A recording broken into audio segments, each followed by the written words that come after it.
Welcome to English Podcast. Subscribe our channel for more update. Welcome to the deep dive.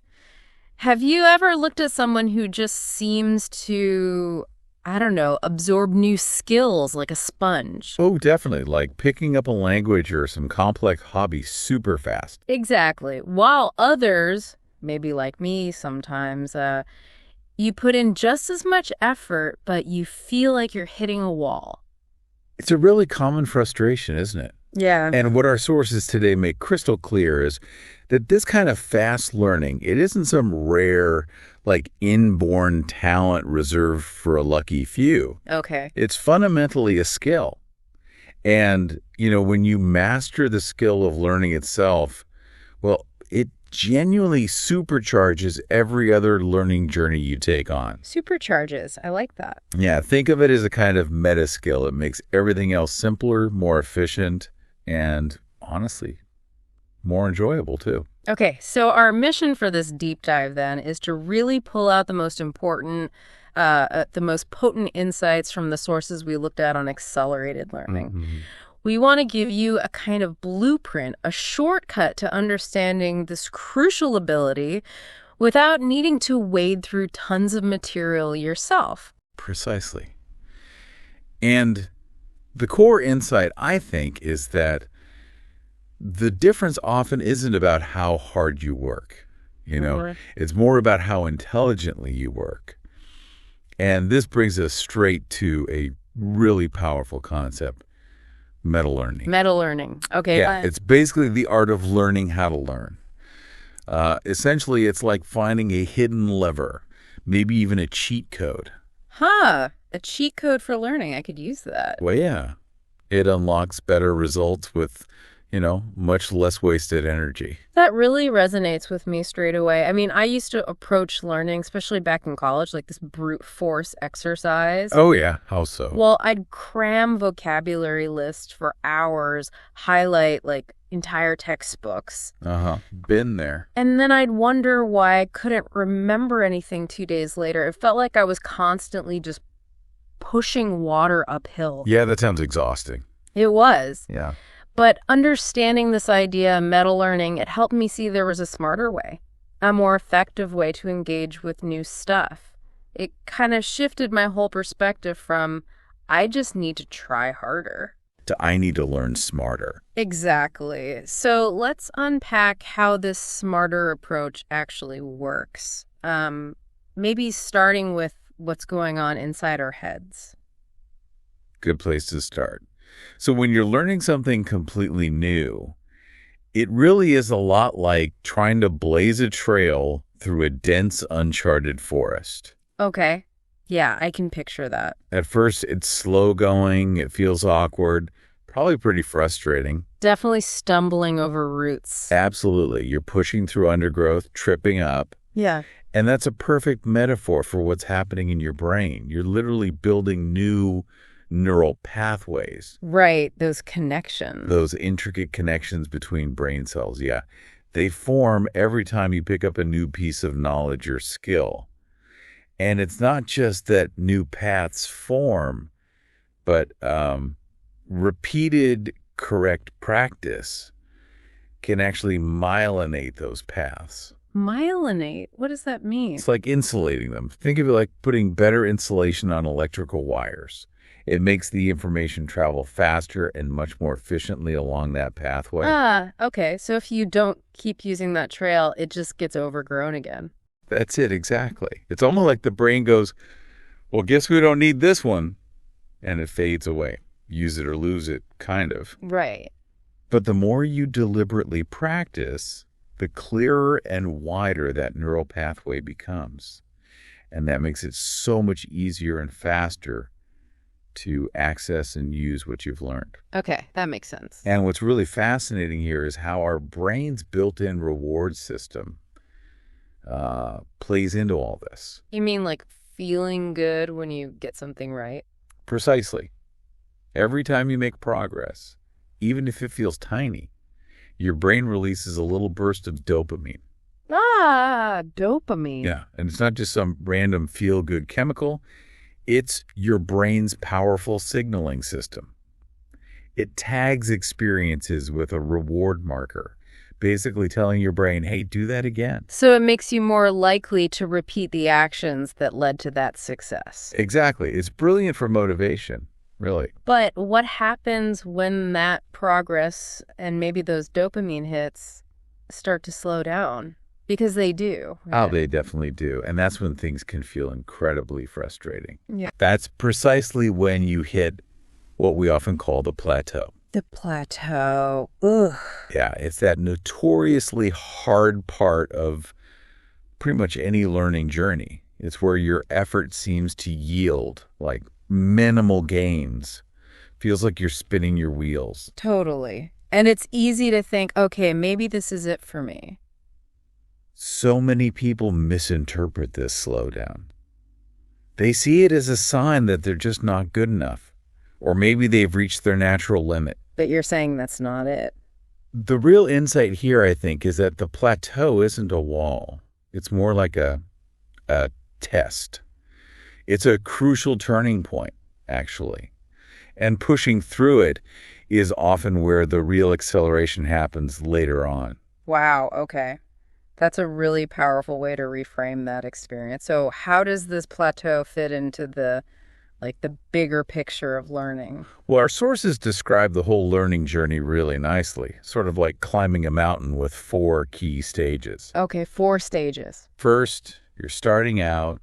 Everything feels clumsy, demanding, like trying to climb with a really heavy backpack, you know? Yeah, awkward. Then, stage 2, you find your momentum. You discover your rhythm, things start clicking, and progress becomes noticeably smoother. Feels good. Nice. Third stage. Inevitably, you hit that dreaded plateau. The climb suddenly feels steeper, progress slows right down, and you feel stuck. Right. The test you mentioned. Exactly. But if you persist, you eventually reach stage 4, the breakthrough.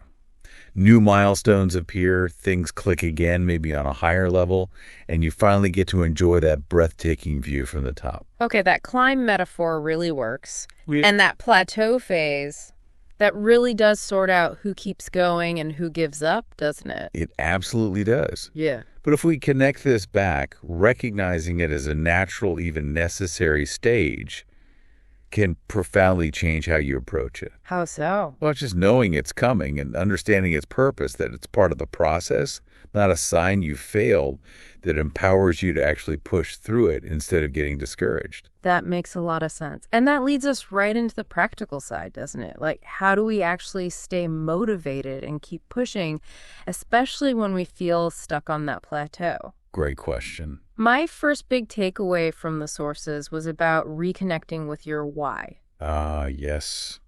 Crucial. Why are you actually learning the skill in the first place? Is it for a new job? To connect with family, maybe? Just personal growth? Or maybe deepening your understanding of something, that fundamental purpose, that's your anchor, right? That's so true. I often find myself actually visualizing the end goal, like really picturing it, maybe confidently navigating a conversation in a new language, or finally getting a complex concept. That mental image can be powerful fuel through those rough patches. Yeah, visualizing the win. I like that. And second, and this is something people often overlook, is the vital importance of celebrating the small wins. Small wins? Like what? Like successfully recalling 5 new words, or finishing 1 difficult practice problem, or maybe having just a short, unrehearsed exchange in a language. Tiny steps. Right. Not waiting for the huge breakthrough. Exactly. These aren't just feel-good moments. They're tangible proof of progress. They keep that dopamine flowing, reinforcing that you are moving forward. Yeah. Even if it feels slow. I used to fall into that trap, only focusing on the massive gap between where I was and where I wanted to be. Yeah, it's easy to do. And I'd completely overlook the small victories along the way. That was just a direct path to discouragement, honestly. Mm-hmm. Building on that, a third strategy to keep your energy up is simply to mix it up. Mix it up. How? If your learning routine feels stale, stagnant, try a different approach. Read about the topic instead of practicing it. Watch a documentary. Find a discussion group online or offline. Maybe even just change your study location. Okay. Get a change of scenery, mentally or physically. Exactly. Variety isn't just the spice of life. It's actually fuel for a focused brain. Keeps things fresh. Okay, those are great for staying motivated. Now let's talk about some maybe powerful strategies for learning not just faster, but really smarter. Yes, let's dig into those. One key concept that really shifted things for me was the 80-20 principle, Pareto's principle. Yes, Pareto. Love that one. It suggests that roughly 80% of your results often come from just 20% of your effort or your input. Right. So the key is finding that crucial 20%. Exactly. Applied to learning, it means identifying and really focusing relentlessly on the most impactful core concepts or skills, the things that unlock the vast majority of understanding in whatever field you're in. Can you give an example? Sure. Like in a new programming language, instead of trying to memorize every single obscure function right away. Which would be impossible anyway. Right. You'd focus on the core data structures, the main control flow things like loops and conditionals. Those form the backbone of almost all applications. Okay. Or maybe learning an instrument. Yeah. Mastering a few key scales and chords first can unlock countless melodies, way more than trying to learn 50 complex pieces poorly. That's a total game changer for efficiency, isn't it? Focus on the high leverage stuff first. Another incredibly powerful tool, but one that's often, I think, undervalued is journaling. Journaling, like keeping a diary about learning. Sort of, yeah. Writing down your learning goals, maybe your insights as you go, those aha moments. Oh, okay. And also your challenges. It helps you metacognitively track your progress. It kind of forces you to process what you're learning and connect it back to why you started. That helps solidify it. Processing and connecting, I can see that. And this kind of raises an important question. Yeah. Once you grasp something, how do you make sure it actually sticks? For the long haul. The forgetting curve. Yeah, that's where repetition comes in, right? Yes, but crucially, not just any repetition. Okay. We're talking about things like active recall and spaced repetition. This is what moves knowledge from your short-term kind of volatile memory. The stuff you forget quickly. Exactly. Into robust, long-term memory. Yeah. So instead of just passively rereading your notes. Which is what I used to do. Yeah, me too. You actively test yourself. Try to recall the information from scratch without looking. Okay, like flashcards or just covering the page. Right. And you space out these review sessions. Yeah. You gradually increase the time between them. It's like you're sculpting a permanent, intricate pathway in your mind, making sure it's not just a fleeting impression. Okay, active recall, spaced repetition. Got it. And finally, a truly crucial strategy is getting feedback. Feedback, okay. From who or what?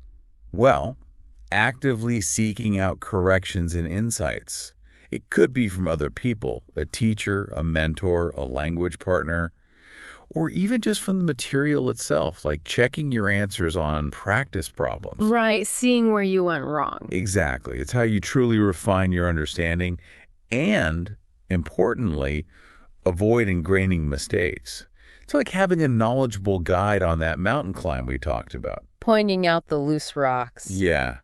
Or showing you better footholds before you stumble. It's fascinating, really. When you treat your brain like a garden, consistent, smart practice, targeted feedback, strategic rest, that's how you cultivate strong roots and vibrant growth. I like that garden metaphor. And speaking of growth, we really can't overstate the huge difference that mindset makes in this whole process, can we? Oh, absolutely not. It's foundational. Yeah. Shifting your internal narrative. Yeah. from, ugh, I'm just not good at this. Yeah, the fixed mindset idea. Right. Shifting that to something like, okay, I am a learner and I am in the process of mastering this skill. Well, that changes everything. Your approach, your resilience, and ultimately your results. Precisely. It's about believing in the journey itself, the journey of progress.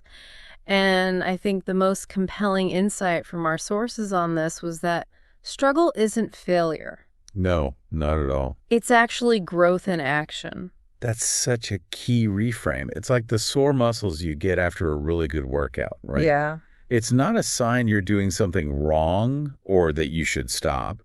It's a sign that you're pushing your boundaries. You're building new connections literally in the brain, and you're getting stronger. Embracing the struggle as the path. Wow. Yeah. Okay, this has been an incredibly insightful deep dive. It's fascinating stuff. We've really unpacked this idea that fast learning isn't some fixed, innate talent, but actually a dynamic skill. A skill that anyone, including you listening, can develop and refine. And it really comes down to understanding the mechanics, doesn't it?